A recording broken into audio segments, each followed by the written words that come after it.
Welcome back, ladies and gentlemen. We are live with some crazy updates. Myself and Khalifa are going to bring you right now the latest updates, what's happening in Israel, in Syria, in Lebanon, and surprise, surprise, in Germany.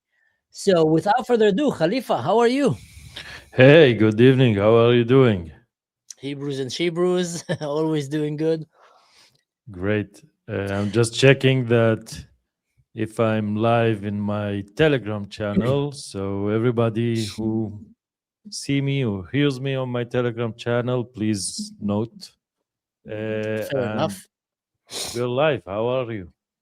I'm good. I'm good. I want to start with what is happening in Germany. As you guys looking right now on the right corner here, you can see the former current terrorists from Al Qaeda and ISIS meeting with the chancellor of Germany in Germany. And I know there was a lot of backlash that was happening. As you might see here, In the heart some of people Europe, made these a shadow videos very upset, justifiably, because they don't like seeing a terrorist going to Germany and being welcomed like the president of Syria. But there's a very, very important reason to what we're seeing right here, guys. And I've been hearing it for a very long time, and that is Germany is knowingly that Ahmed al-Shara is a terrorist and that Syria is a terrorist state, but they're willing to go to that level, extending a hand and even establishing some kind of communication for one very important reason, which you're going to see right now in the next video, translated by Khalifa into Hebrew and Arabic. And I also added translation here into English so you can understand what is happening. Präsident Schara allerdings auch gebeten, jetzt vorrangig diejenigen zurückzunehmen, die in Deutschland keinen gültigen Aufenthaltstitel mehr haben. Hier haben wir eine kleine Gruppe, aber eine Gruppe, die uns Probleme bereitet, von straffällig gewordenen Syrern, die wir jetzt vordringlich zurückführen wollen. Aber in der längeren Perspektive der nächsten 3 Jahre, das ist der Wunsch von Präsident Schara gewesen, sollen rund 80% der in Deutschland jetzt sich aufhaltenden Syrerinnen und Syrer zurück in ihr Heimatland kehren.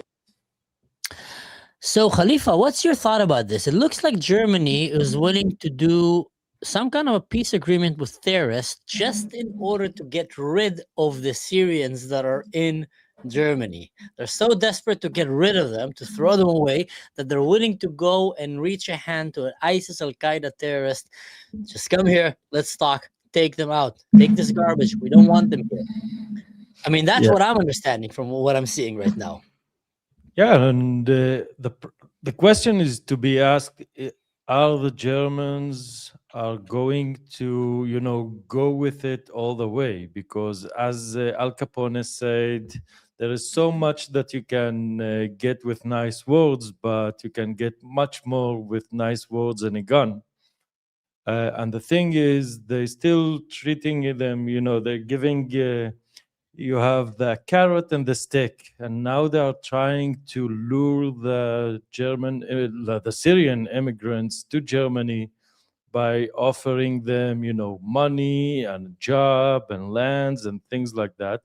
But I want to look at it in a very interesting way. The last time, because let's put it how it is. Basically, it is a population exchange. We are talking on hundreds of thousands of Arab Muslims in Syria that moved in the civil war, and now you can see how the ISIS mentality of Ahmad al-Shara or his diplomacy co-meets with the Germans because they both have the interest of bringing back those Syrians. So for Ahmad al-Shara, he's going to get a lot of money doing so. And for the Germans, they will say, okay, yeah, that's a clear interest for Germany to say the civil war has ended. Although in practice, the war on land is is going in full strength. I would say that the Syrian army is preparing, but the genocide, or the minority um, being persecuted, is still going on. We only yesterday had a lot of problem in Christian village Sikilbiria, and we have the Damascus mayor declaring that no alcohol is allowed anymore. I didn't send you the videos, but a lot of Christians in Damascus trying to revolt against this decision. They declared you have those guys with the kafia, with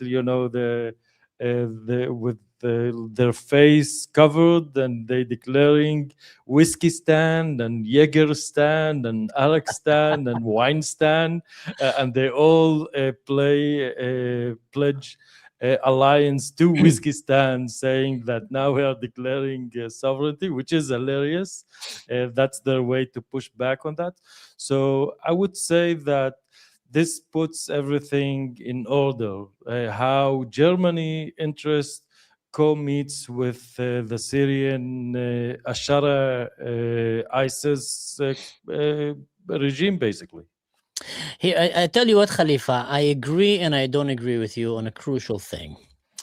And that thing is, yes, Germany wants to get rid of the Syrians. That is not a secret. I knew this for quite a long time. I even knew it from internal sources. That was one of the reasons that we're trying to hush hush talks about the massacre of the Druze and the Christian, because they didn't want the Europeans to see what a terrorist state is Syria is. They just wanted to get rid of the Syrians. And I don't blame them, because at least 1 out of 3 of the latest terrorist attacks and stabbing and sexual assaults that are happening in Germany almost are happening from the Syrian migrants, which are a small community that is very much aligned with Palestine and Gaza in the mentality wise and how they see the West and how religious and fanatics they are. We're seeing that in Syria right now when they're going around massacring, killing Christians and breaking their shops and etc.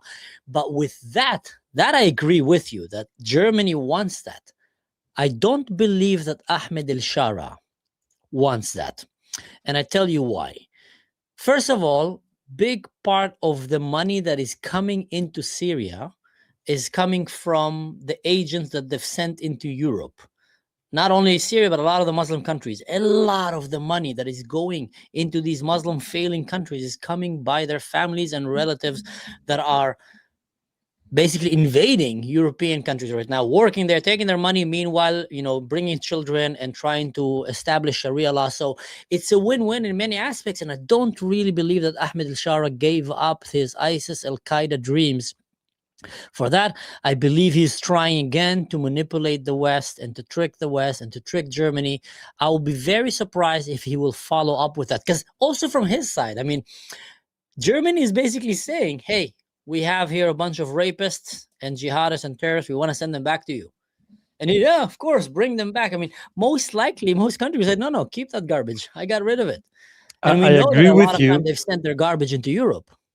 I agree with you. Like that's a clear, like this is his ticket. But I want to add something, because if we put it in a larger context, what's happening in the Gulf region.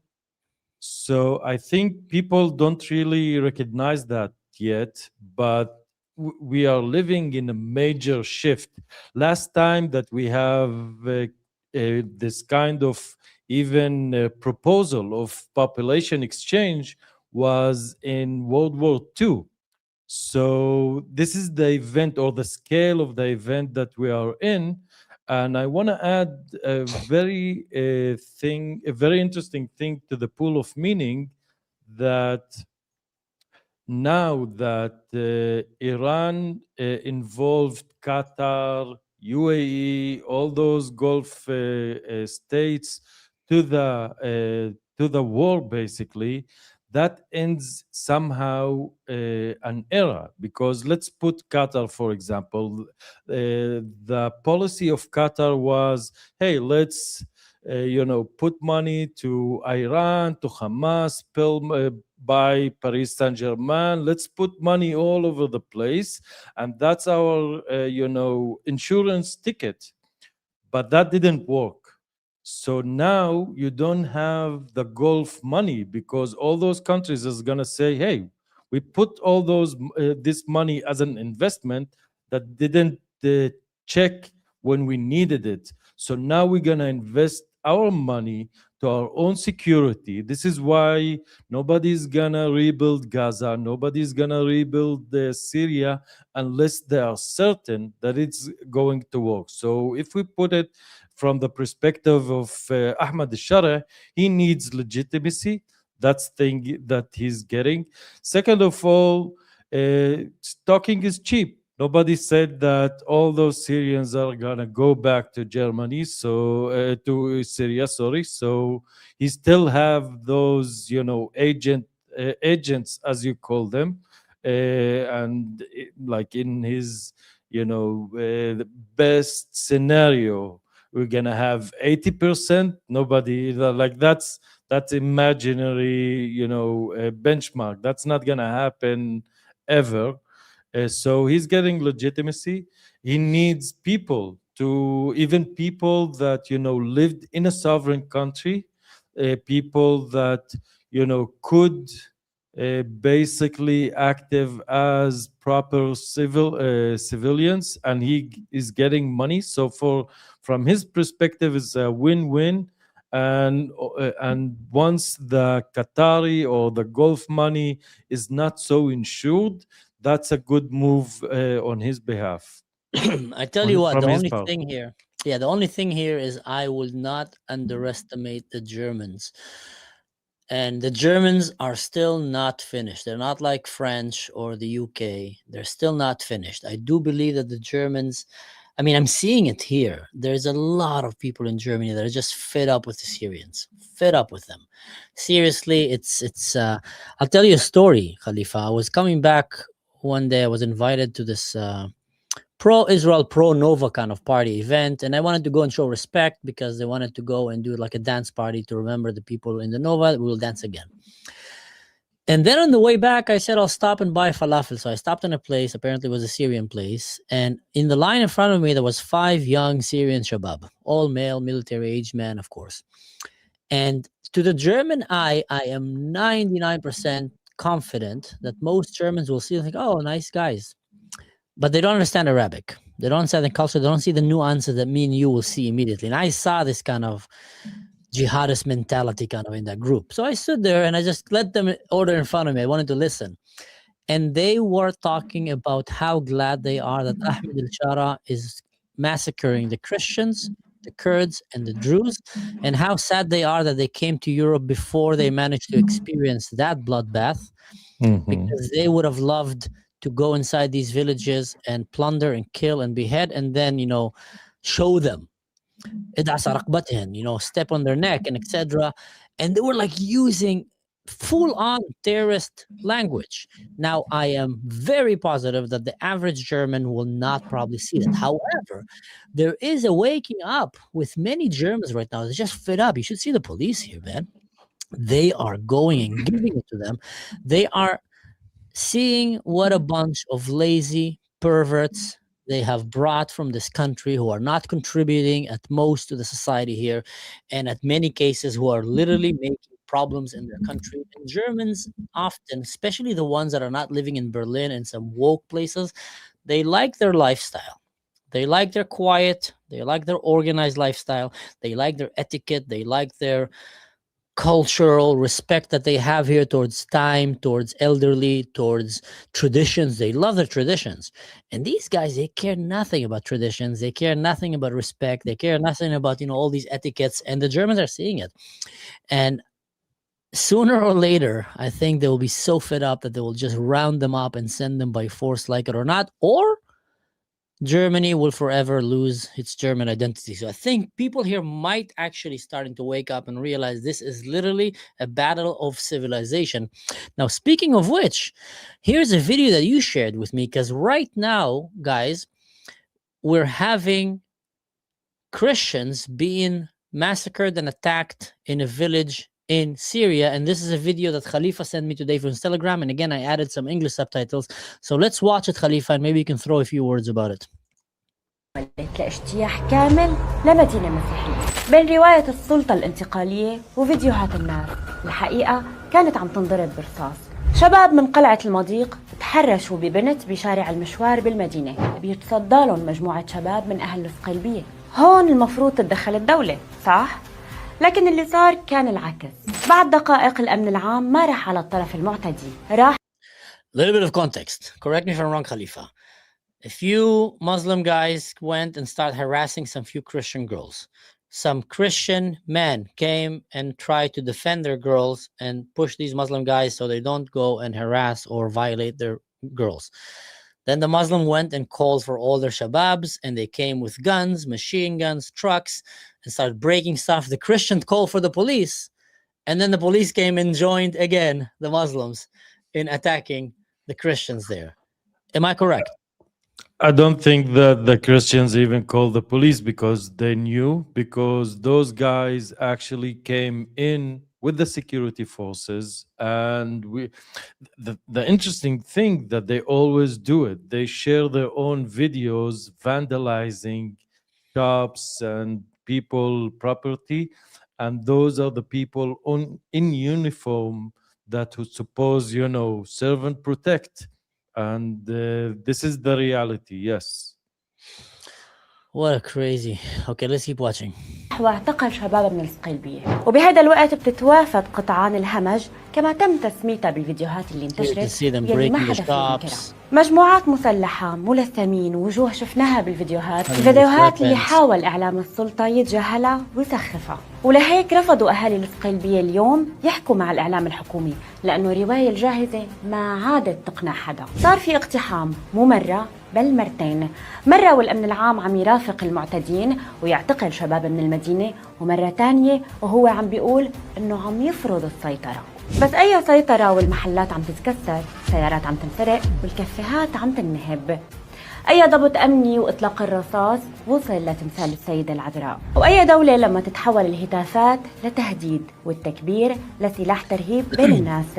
أتباع السلطة بيقولوا العمل مو طائفي، بس النتيجة كانت واضحة. مدينة كاملة عاشت تحت الرعب. الاحتفالات بالأعياد المقبلة التغت لأول مرة بسوريا من أكثر من 14 سنة، والناس نزلت على الكنائس بباب شرقي وبدمشق مو لتحتفل، لتسأل مين عم يحمينا.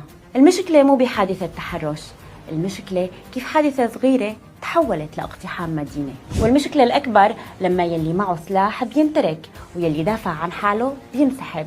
وهون السؤال الحقيقي، هل الدولة عم تضبط السلاح ولا عم تختار بس مين تحاسب؟ وإذا بقي التعاطي بهي العقلية والسلاح مشرع بهالشكل، فالصقلبية ما رح تكون استثناء، رح تكون بروفا، والدور ممكن يكون جاي على أي مدينة تانية. That's exactly what they're saying in Syria. That this is happening right now to us. It can happen tomorrow to anyone else among the minorities.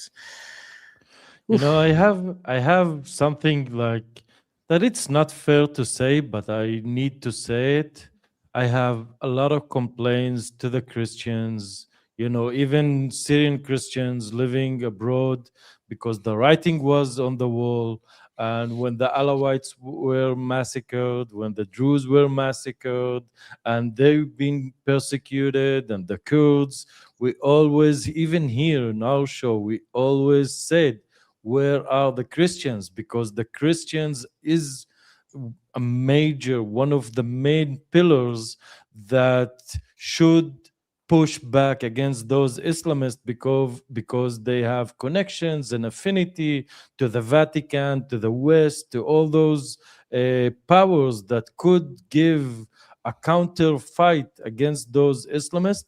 And zero, they put the Druze, a small minority, to be the tip of the spear against these powers. And it was a matter of time. It was all it was written all the way. And we always asked, where are you Christians? Why don't you speak? And we gave them, like, to be fair, we said, unlike the Alawites and the Kurds, the Christians are all over the place. So what? You still have voices. You should have said what you said, and you've seen it coming, and you did nothing. Sorry, Christians, it's on you. Like, I'm not trying to, throw you under the bus, but it is crucial that those minorities stand together against those powers, because you can't pass it by silence. Such behaviors, you should, like, it's bullying.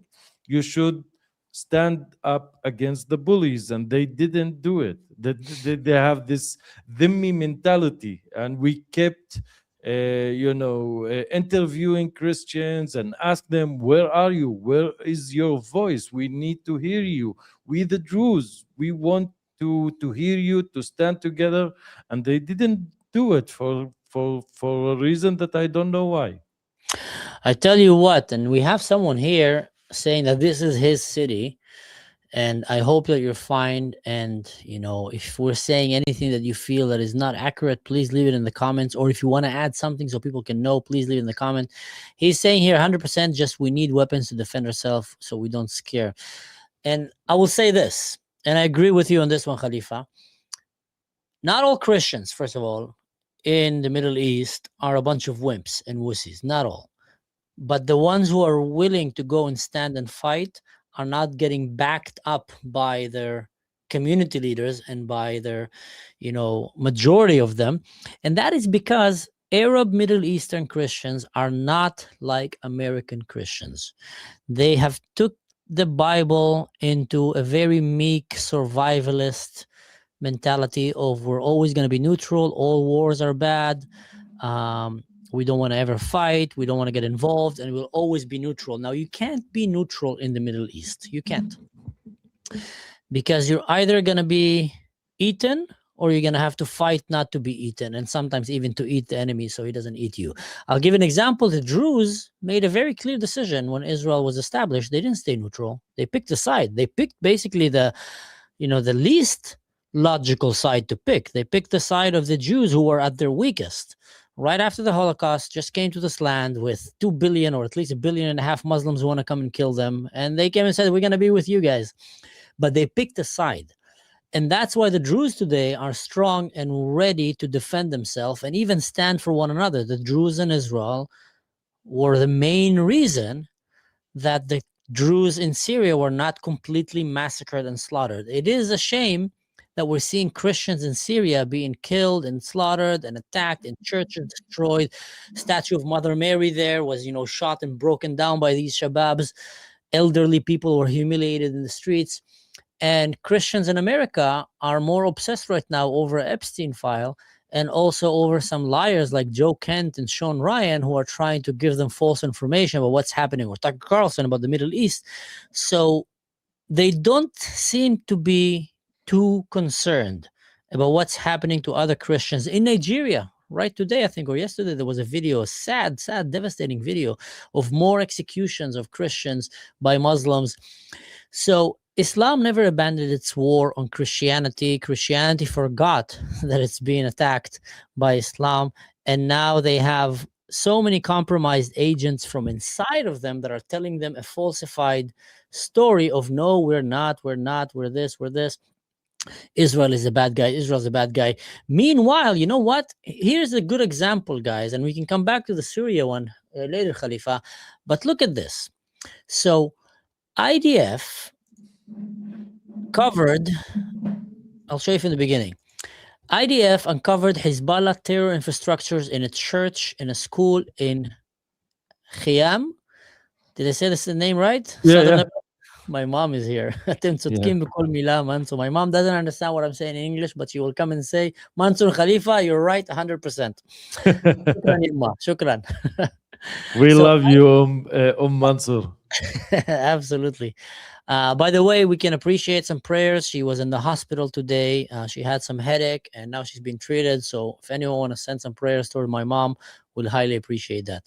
IDF uncovers Hezbollah terror infrastructures in a church and a school in Khadim, southern Lebanon. Now, guys, this is not new. This is proving that Hezbollah continue to exploit civilian sites and even taking holy sites for the Christians, and that the Lebanese army is useless. They're not doing anything to stop it. They're not disarming them. Here, let me show you the video. I want to add to that in Lebanon that we had a priest dying because basically Hezbollah framed them.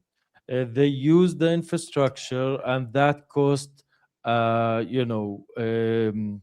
dear blood of uninvolved people, like the priest. I forgot the name of the village, but it's all the same textbook. They use the Christian village, the Druze villages, and that's a shame. I'm sorry to hear that. I'm sorry for this reality, basically. No, it is. It is that the Christians in the Middle East are living in a terrible reality unless they're in Israel. And Lebanon and Syria, it's not easy for them. Now look at this, guys. Watch the video of the IDF showing you how they uncovered. באזור בית הספר במרכז אל-חיאם נכנסנו לסריקה של בית הספר, ובתוך בית הספר נמצאו ממצאים של פעילות פח"עית. אנחנו רואים כטב"ם מהסוג שהם משגרים על הצפון. That's drones. מפורק ושבור. Suicide drones. יש כאן את החלק שיח, את החלק שמתפוצץ, את החלק שמניע. יש כאן טיל נוצץ. יש כאן הרבה טילי כתף ואמל"ח מרגמה, רימונים, משגרים, נקל. פה אפשר לראות גם 28 מוקשים.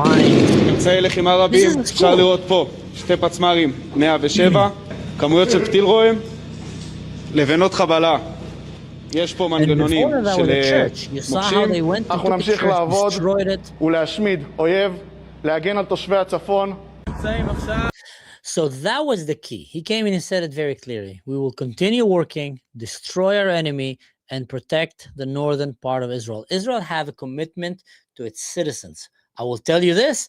I don't know if most, but many of the citizens living in the northern part of Israel are actually Christian Arabs, Druze, and Jews. So that is there's not a lot of Christian Arabs and Druze in the south.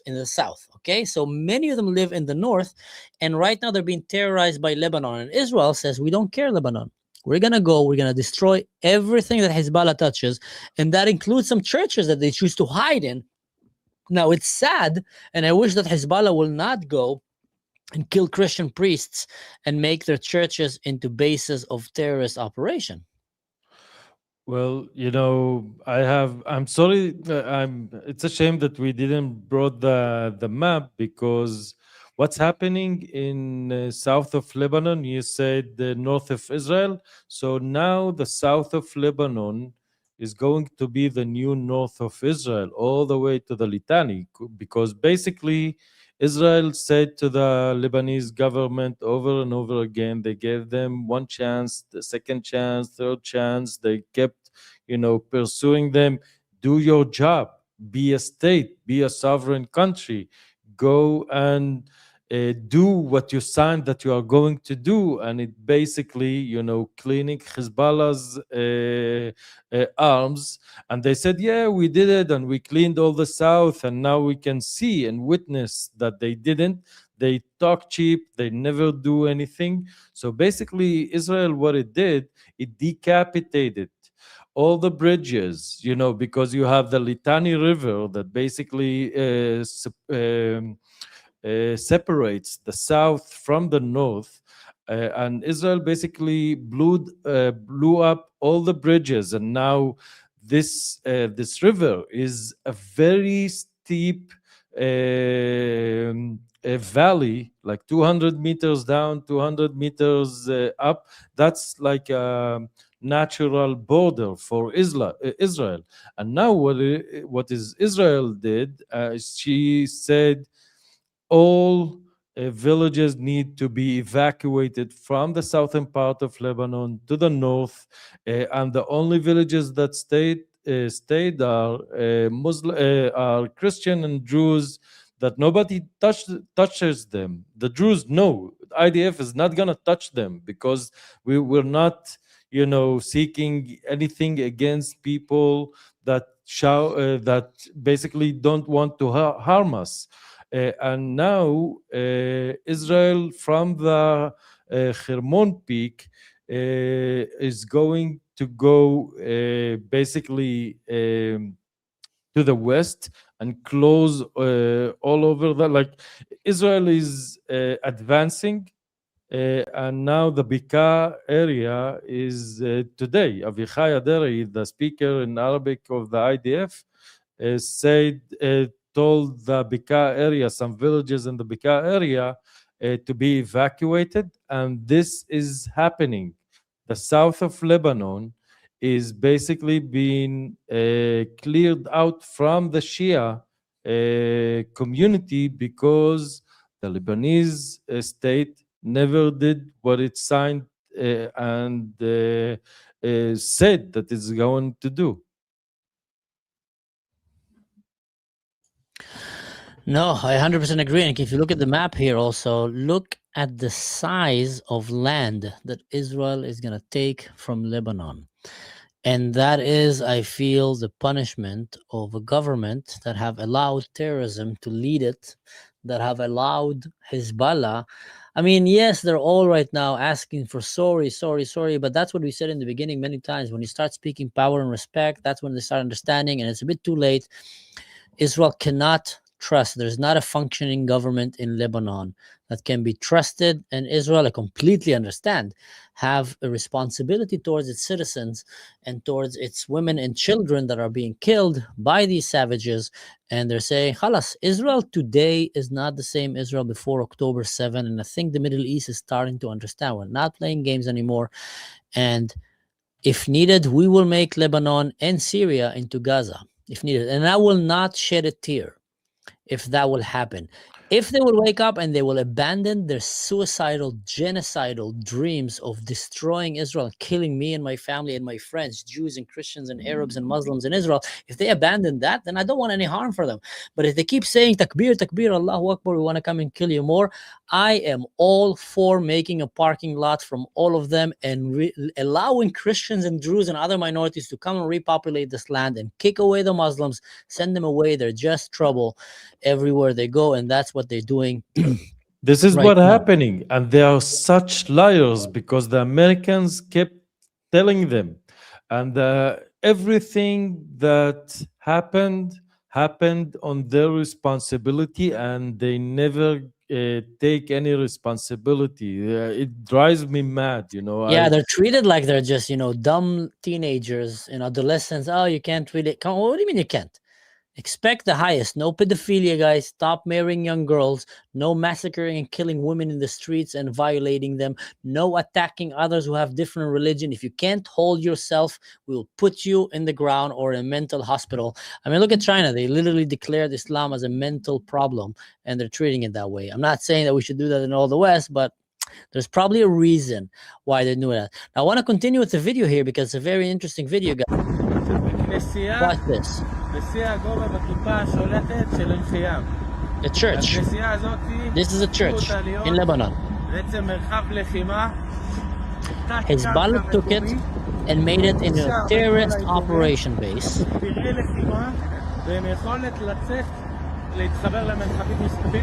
So what do you think is going to happen? IDF is obviously sooner or later going to blow that church away. התוואי הראשי של תת הקרקע, שעברו את הקירות בצורה מתאימה, שיהיה להם פתחי חרכי ירי אל מול התקדמות כוחותינו. עלייה למדרגות לבחוץ. לאחר מכן זיהינו שיש פה כניסה פתח, בוא תסתכל בפנים, רואים את הסולם שנכנס פנימה. הסולם זה בדיוק לנקודה שיש את השקי פרקה למעלה, שזה מחובר לכל המערכת. Meanwhile, in Israel, Christians are treated with the utmost of respect. I need to add to that small thing. The problem is with Lebanon, with all those places that they keep handling this crisis in yesterday's means, And the thing is, the war changed. Israel changed after October 7th, and Israel is not going to suffer any bullshit anymore. Zero tolerance for bullshit. Today, the Israeli parliament agreed on death penalty to terrorists. Today, Israel bombed ambulances because they were belonged to Hezbollah, because this is what Hezbollah tactics do. They take civil infrastructure like the church, like the ambulances, and they try to camouflage their terrorist activity under these civilian property, and the world has changed. Israel has changed, and it's not gonna tolerate that. And they are losing the south of Lebanon. We're not doing it happily, but Israel is gonna do anything in its means to secure its citizens. It's not gonna sit on the borders and try and wait for the next October 7th. And they are now eating the dish that they cooked. Yeah, I think if you want peace in the Middle East, you want to unleash Israel on all these jihadists. Israel is the best in the world in killing them and putting them in place and destroying them. And if you unleash Israel on them, you will make the Middle East just a better place, undoubtedly. Now, I want to hear your thoughts about this. Have you heard about this commission that is happening right now around the world, where they're saying that Israel did not allow some Christian priests to go to the Holy Sepulchre? I don't know how to say that name, but to like the holiest church where they believe Jesus was buried, right next to Golgotha in Jerusalem. Did you hear that story? Yeah. And they came to settlement, and now they're gonna have I don't know how they call the gathering, but they settled it using the President Bougie Herzog, Yitzhak Herzog, and the Israeli police, and they came to some sort of an arrangement, and everything's gonna take place. True, and I think to bring some light into what happened there, I have a dear friend of mine, Kalev Myers, who is a Jew living in Israel, American, who is a lawyer, who have a law firm, one of the big ones, specialized in freedom of religion and minorities in the Middle East. But hear what he have to say, explaining what happened, because I know a lot of people will be lying to you when they will tell you that Israel is not allowing Christians to go and pray. Here's the reason. So is the Israeli government preventing Christians from visiting holy sites on Palm Sunday? Well, not really. The truth of the matter is that when we take out missiles flying in from Iran, massive pieces of shrapnel fall from the sky. Some pieces of shrapnel like this actually fell right at the Church of the Holy Sepulchre on March 15th and 16th. And so according to the rules of Homeland Security, you can only have up to 50 people on a certain property just as long as they have a proper bomb shelter or security room to go to. Unfortunately, at the Church of the Holy Sepulchre, they don't have a proper bomb shelter security room. So the only people allowed to be on that property right now, in order to save lives, are the 30 priests who live there, unless somebody has special permission from the government to enter the premises. Now, the Latin Patriarch of Jerusalem, Father Pizzabella, knew that he was supposed to get special permission from the Israeli government to enter the Church of Holy Sepulchre today on Palm Sunday, but instead of getting that permission, he just went there with a few other priests and tried to enter the property. The policeman that was guarding the property prevented him from entering because he was keeping the rules of Homeland Security that are meant to protect people's lives. Should that police officer have used more discretion, understanding that this is the chief patriarch of the Latin Church, and regardless of the rules of Homeland Security, let him into the property? Probably. But in many cases, these kind of low-ranking police officers just keep the rules, and that's what happened today. Furthermore, the president of Israel took responsibility and said that it was unfortunate that they should have let him enter the property, and I'm sure that's what Israel will do next time. So Israel doesn't have a policy of preventing Christians from accessing holy sites. This is just an unfortunate situation that has occurred because of the rules created during the war to protect citizens and residents living in this land from missiles and shrapnel falling out of the sky. I think that's clear. Exactly. By the way, this guy is a personal friend. I know him from Israel. He knows what he's talking about. I can tell you what, in my village, in Khalifa's village, there's Christian churches who are living peacefully there. In my village in Mghar as well, there's Christians. In Jerusalem, I've been there many times. There's a lot of Christians and they walk freely. There is just rules to prevent you from killing yourself that are based on safety reasons. I personally knew a few guys from the special forces who were bomb squad technicians. And during the Iraq war, they had to go and to take care of the engine of a rocket that fell down. And that engine, just the engine, we're not talking right now about the rocket itself, had chemicals and fumes and gases coming out of it that it was so toxic that it actually melted their suits. So they had to run back and change suits, wash, change, and go back again because it was so toxic. So it is a real danger, these Iranian missiles that they're shooting at Israel. And when one lands next to a church, it is, the Christians will have to understand that there is a democracy, and it doesn't matter if you're Christian, Jewish, Muslim, Bedouin, doesn't matter what, Druze, you're going to have to adhere to the laws and the rules here to protect you. But I know that actually that priest ended up understanding and made a comment about it. Later on, he made a very clear comment that he understands what Israel did and he doesn't want to fuss the done here. It's all peaceful, but haters will hate, and they're trying to find a reason to hate. And in this case, they're just gonna, make excuses and try to paint Israel as if Israel, here, that's the priest meeting with the police, and they're all shaking hands and smiling and saying, thank you for protecting us. And yes, that police officer could have probably understand a little bit better the picture, maybe explain it better. I don't know what, but bottom line, no foul play was done here.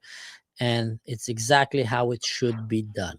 And, even to add to that, a very important thing that we had the Ramadan, the site on the Rock of Dome was closed. The Al-Aqsa Mosque was closed all the Ramadan. Even, in how do you say, the Kotel, the Jewish people, nobody was allowed.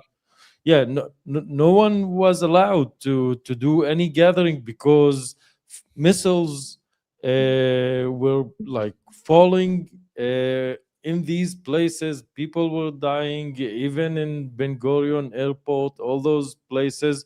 Nobody is above the law, because from the Israeli perspective, if God forbid a rocket falls and the archbishop is gonna die, the mayhem that's gonna happen, or the casualties are too big to endure. Mm-hmm. Yeah. By the way, it's funny. I'm apparently I'm not allowed to comment on my own video on Instagram, so I guess I got blocked again. I think because there's some weapons probably that you put on the IDF or things like that, because Instagram are really tense with the algorithms. You need to be very careful on that. They're tense about the wrong thing. I think they're amplifying the anti-Semites, and they're shutting the ones who are trying to expose them. They might have good intentions, but it's not very well delivered. But anyway, guys, this is what's happening. A few short things of what's going on in the Middle East. We started this video. I want to show you again. It is interesting news. Germany is planning on sending 80% of the Syrian migrants. Oh, I have something important to say about that. And to send them back into Syria. One thing, and I pray that the Germans understood. Syrians have done mostly harm to Germany, not a great, migrations. Everybody knows that. It's clear. 1 out of 3 of sexual assaults and terrorist acts are happening by Syrians. It's crazy. The numbers are crazy. However, if you send back to Syria Syrian non-Muslims, you just sentence them to death. What you need to do is you need to bluntly, clearly do it that way. Come, are you Syrian? Yes. Are you Muslim? Come here on the bus, go back. We don't want you here. As clear. Unless he can prove that he have adopted Western ideologies and have abandoned genocidal jihadist ideologies. If he can prove that, then he will also be killed if he will go. Because remember, Syria is Al-Qaeda, ISIS land. I'm not saying this out of hatred. I'm not saying this out of demonizing a culture. I'm saying this out of pure safety reasons. If you want to send Syrian to Syria, you need to send the Muslims, which are majority of them are jihadists, who will go back to Syria. Anyone in Germany that is holding a Syrian flag or a Palestinian flag or saying that he's signed by Ahmed al-Shara is without no doubt an ISIS Al-Qaeda supporter. 100%. You can't be. You can't be. Why? Because the government is run by ISIS and Al-Qaeda, and they're going and doing ISIS and Al-Qaeda work on the ground. Like we saw today, they're going massacring Christians, Druze, Alawites, Yazidis, Kurds, and anyone that comes in their way. They would love to go and massacre Jews as well, but the Jews are strong enough for them, and they don't dare to come. And every time they come, they end up dying in the desert in the most pathetic, horrific way. So, if you are Germany now, make sure, don't send away Druze to Syria. You've sent them to death. Don't send Christians to Syria. You've sent them to death. They will be kidnapped in the airport. Don't send Yazidis to Syria. Send them to death. Don't send Kurds to Syria. You're sending them to death. Send Muslim Syrians. And the ones that you will not send, the ones that will prove to you that they don't hate Israel, that they don't hate the Druze, and that they actually hate the Syrian government, because that will show you that that person have changed his way, and often he will even stop being a Muslim, because it does contradict a little bit with their faith internal struggles. That is my advice, and I stand strongly behind it. Strongly. I really hope you don't do that mistake, because you will end up having a lot of the blood of the innocents on your hand. And again, you will be doing the wrong thing by trying to do something nice. You'll be doing more damage. Please stop with that nonsense, Europe. It's not cute anymore. Stop doing damage when you can actually do good. Here, Phoenix, agree with me? I'm good. We're ready to wrap the show. Phoenix said 100%. Khalas, 100%. Here, you see, all these guys that are agreeing with me are Arabs in the Middle East, Christians, Druze, Kurds. They know what I'm talking. They know what I said right now is true. Khalifa, do you agree with what I said? Yes, I agree with you. I think there's something wrong with my Telegram channel for some, I can't find it for some reason, so I'm a bit in a shock now. I need to Can't see find your what's Telegram? happening. Yeah, I can't find my Telegram channel. Something happened. Did you look under the chair? No, I'm scared that somehow I raised it or something. I need to check what's happening. That was a taxi driver joke. Yes, something really weird just happened. Sorry. Cyber attack. The Iranians are attacking your cyber. So here, guys, let's watch it, and we're going to finish with that. We're going to start with this video. We're going to finish with it. Das ist genau das Thema, über das wir gesprochen haben. Ich habe Präsident Shara allerdings auch gebeten, jetzt vorrangig diejenigen zurückzunehmen, die in Deutschland keinen gültigen Aufenthaltstitel mehr haben. Hier haben wir eine kleine Gruppe, aber eine Gruppe, die uns Probleme bereitet, von straffällig gewordenen Syrern, die wir jetzt vordringlich zurückführen wollen. Aber in der längeren Perspektive der nächsten 3 Jahre, das ist der Wunsch von Präsident Shara gewesen, sollen rund 80% der in Deutschland jetzt sich aufhaltenden Syrerinnen und Syrer zurück in ihr Heimatland kehren.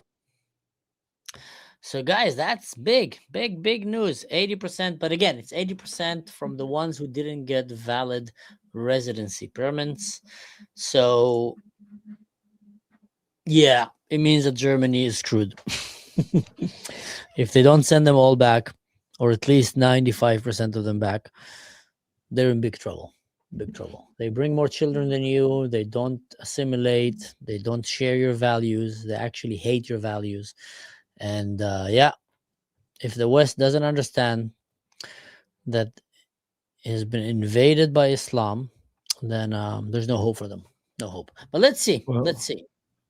Thing is, again, I think that if we can put a title to what's going on, population exchange, that's not a dirty word anymore, transfer, and that puts hope to south of Syria, to Sweda, to come to a deal where, because one more interesting thing that happened today, because people asked Jolani, what about the Golan Heights? Is it Syrian? Is it? Are you gonna? Are you gonna take claim back? And he said that it is a Syrian land, and they're gonna take control of this Syrian land. I would like to see them try. Yeah, in Germany today, where which is very, very interesting thing to say. And I hope that in Jerusalem they hear that. Oh yeah, no, that we know already in Israel. Israel knows very well that Jolani is ISIS and Al Qaeda, and nothing changed. Someone here said, and I don't agree with you, with all due respect, Owen Jones CV1FZ. El Jolani only wants the Syrian who've learned to trade in Germany. We can keep the criminals, according to him. Let me tell you something. I actually think that it's the opposite, and I'll tell you why. The criminals that they have, which a lot of them in Europe right now, are ISIS and Al Qaeda fighters. He can use them in Syria. He have a lot of them, and he can use a few more to go and attack the Christians, the Druze, the Alawites, and do their bidding. They've been doing that. They can use that. The ones who've learned trade are the ones that are more likely to takia their way into your society, and also to send money back into Syria. So he would rather that these ones, the smart and intelligent ones, stay in Europe because they serve as a cash bank to take money from Europe and send it to their failing country so we can use it for terrorism and to make the rich even richer and the poor even poorer. That's number one. Number two, they're more likely to convince an average European that doesn't really know Islam or the Middle East, and oh wow, look at that, that guy's nice. All of Islam must be nice. He said that Israel is bad. All of Israel must be bad. Why? Because Ahmed, the guy that works with me, he's a nice guy. I've met him. He have nice kids. And he said that Israel are the bad guys and Syria are the good guys and the Muslims are the oppressed in the Middle East and the Jews the Druze and the Jews are oppressing the Muslims. 2 billion of them are being oppressed by 7 million and by 150,000.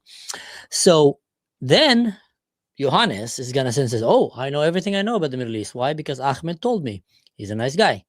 And that ends up serving as a takia and a catharsis to help them keep promoting and bringing children. Now, the moment that Ahmed, 5 children, will enter the kindergarten, will enter the school, will graduate university age, 5 of his kids against one of your Johannes or Brunhilde or Farfred Kulda, and then they will vote the next election, you will see all of a sudden in one go, bam, Germany have changed.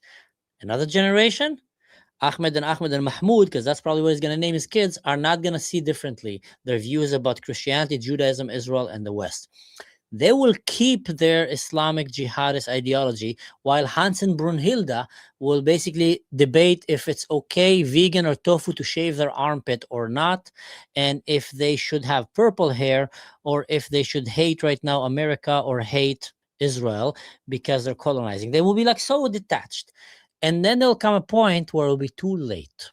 There'll be too many of them, and then Ahmed will stop being a nice guy, and his children will stop being so nice, and they will demand that you succumb to Sharia law or die. And that is, ladies and gentlemen, what happened in Iran. Look at it. Exactly what happened there. 45 years. Look what's happening now. They can't break free. They can't break free. Women cannot show their hair. Little girls cannot have freedom. And anyone that dare to speak against the government get shot in the street or in the hospital in the head. It's not only that. If you go to the textbook of Al Qaeda, for example, there's a doctrine, say it called death by 1,000 cuts.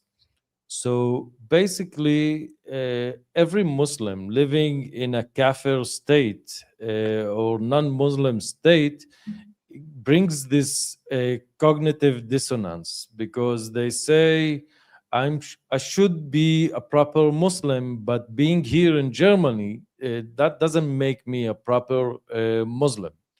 That which means that any Muslim, I call it GHD positive, like HIV positive. It's a jihad positive, because you have this are gene. jihad positive. You have jihadi gene, because as you said, this Muhammad or Ahmed or whatever, he could open a book, and every teenager will have his identity crisis. Am I German? Am I Turkish? Am I Moroccan? Whatever. What am I? Then you seek out for some place to feel belonging, and you will go to the mosque, and this is the place that they actually recruit jihadists. And people will say, it is okay that you are here, but you need to serve Allah by doing jihad. And bit by bit, they're gonna take this guy and try and make him more and more extreme. So in potential, everybody is GHD positive, and that is what's so dangerous about it. Because if you think on 9/11, you'll see those people who flew the planes to those buildings learned how to fly planes in the US. Yeah. They use the infrastructure of the West against the West. That's in Arabic, they call it inghimasi. Inghimasi is someone who goes behind enemy lines, and they say it is a noble thing that you are living here, and this you need to use your powers against the West. So exactly, you know what? That's exactly it. It's their form of missionary work. Thank you so much, Phoenix. As someone born and raised in the Middle East, trust me, when Mansour speaks about the region, he knows exactly what he's talking about. There's a difference between reading about reality and living it. Someone else said, hey, I would have been worried that Trump would make a deal with the elements of the RGC before the job was done. Believing the change of these people is unwise. Thank you so much, Camelo. That's very kind of you. Now, another thing here that was very, very interesting to my eyes is Owens, who said, so the Germans got it backwards. Again, I didn't mean to disrespect Owens. I just said that I understood what you wrote, but it's exactly it. Germans and Europeans are seeing it backwards again and again. And because they are such an efficient and honest culture, they appreciate honesty. I know people in Germany that can't even understand, why would someone lie? That, like, literally, I have neighbors like that, Khalifa. It's cute. It's refreshing. It's like, go to the Middle East and you'll find out they're lying on steroids there. But it is many times very hard for them to understand that mentality, that people will come and exploit their kindness in such a direct way and will take advantage of their genuine caring for other humans. And many Europeans just can't really handle that, and that's why they have us here to help them understand. Now, Khalifa, you're talking about the jihad positive, and another way to explain it that I find very helpful, especially for people who don't understand the culture. In Christianity, you have that term, come to Jesus. Did you ever hear that term? Yes. So when you think, okay, I want to do a quiz about you, give me the answer. When you hear someone saying he just had a come to Jesus moment, what does that mean to you? What do you think is going to happen to that person? This guy is going to be more conservative. He's going to take care of his community. He's going to go and show the good face and faith of Christianity and teach what is the good teachings of Christians. He's going to become a nice guy, basically. Here you go, guys. I've asked a Druze Middle Eastern shepherd, basically, what does it mean, come to Jesus? And that's a question that came. That's what most people will bring from their hip. That's what they feel. When a Christian says, I had a come to Jesus moment, he's going to Stop drinking, stop adultery, stop cheating, become a better husband, a better father, a better employee, a better worker. Even if you hit rock bottom and he's super poor right now and devastated, that come to Jesus will usually mean that he will just rebuild his life and have a better life. In Islam, Khalifa, what happened when someone have a come to Muhammad moment? Run to the mountains. Is your name Shris? No, it's Chris. What, you added this?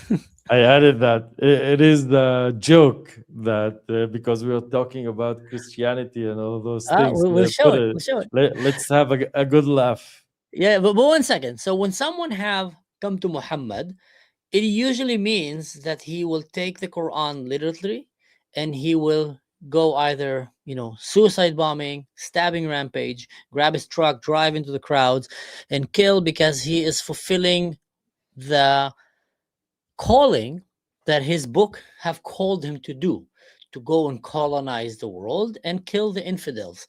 So you can see a very difference between come to Jesus and come to Muhammad in terms of the practice. Man, the harsh talk that reflects real life. Come to Jesus means he had a harsh talk. Yeah, and reflects real life. And usually it means that he changed his way. He corrected his way and he started doing things better. Now let's watch this video you want to show us, Khalifa. Is your name Shris? No. No sound? It's Chris. C-H-R-I-S. Why Shris. is there no sound? There's sound. C-H-R-I-S. Chris. C-H is ish. علمونا إياها بالمدرسة ish. No, C-H is k. Do you say chocolate or chocolate? I say chocolate. Chicago or Chicago? Chicago. ست بوزك لكن أفهمتك. C-H is ish. Do you say Christmas or Shrismas? I don't know. I'm Muslim. She is a Christian. It's actually funny because I have a very good friend of mine called Chris in the US. He's the guy that actually owns the cigar company. And I have another friend of mine who is an Arab Israeli Christian named Amir from Beersheba. And we always laugh at Chris because we call him Shris. And we say, your name is Shris, Habibi. Shris. I don't know what you're talking. It's written Shris, it's Shris. And it drives him nuts. But yeah, it's funny. I didn't hear it, but I watched the video so many times because I need to, I'm working on it to show it to my followers. So it is a funny one. Exactly. All right, ladies and gentlemen, that was an update that we brought you here by myself and Khalifa. We'll keep you updated here. We'll try to bring you the best news if it's in a live form or if it's in a regular video. Also, go and check Khalifa's Telegram channel. If you haven't found it, that's how it looks like. He have usually that colorful picture of him doing different faces. But that's him on Telegram. Very big, very informative, have a lot of information. In general, usually you will get most of the relevant information nowadays through Telegram before you'll see it in the news. And often you'll hear podcasters like us talking about it before the mainstream media talks about it, because they need to run it through their propaganda, filtering, narrative approval system, and then choose, are we going to talk about it? Yes or no? Is it pro-Israel? Is it pro-America? Or is it pro-jihad or communism? Yes or no? And then they'll see, okay, can we still use it to promote our agenda? And that's how mainstream media works. They rarely ever actually tell you the truth as it is. So if you want to go, you can go and check his Telegram, and as well, come and keep following us in our channels, where we try to do the best work that we can to help you. Thank you so much, Phoenix. You're the man. Support my advocacy. If you want to stay tuned and also help this channel keep growing, go and check my Patreon as well. And also do the like, share, subscribe, and the share here. And on the Patreon, you can find practical, direct ways to support and help us keep doing the job that we're doing. Also with Khalifa, you go in his channel and you can find direct practical ways to help him as well there, from Buy Me Coffee to Patreon, all the way to his Telegram channel. With that said, we're going to finish with the old shebang and tell you, don't do anything stupid. In general, don't do anything that I would do. And Khalifa, any final words from you, mister? Someone asked about Tommy Robinson. We would love to have him. And Raymond Ibrahim as well. Someone mentioned him. All those guys. We need to, co-work and help. So if you have any say, please send your emails, send your messages in our behalf. Invite any people that you think is relevant for our discussions, because we need to co-work on this matter, because there's a lot of awakening that we should do. And that's it, basically. Gute Nacht, everybody.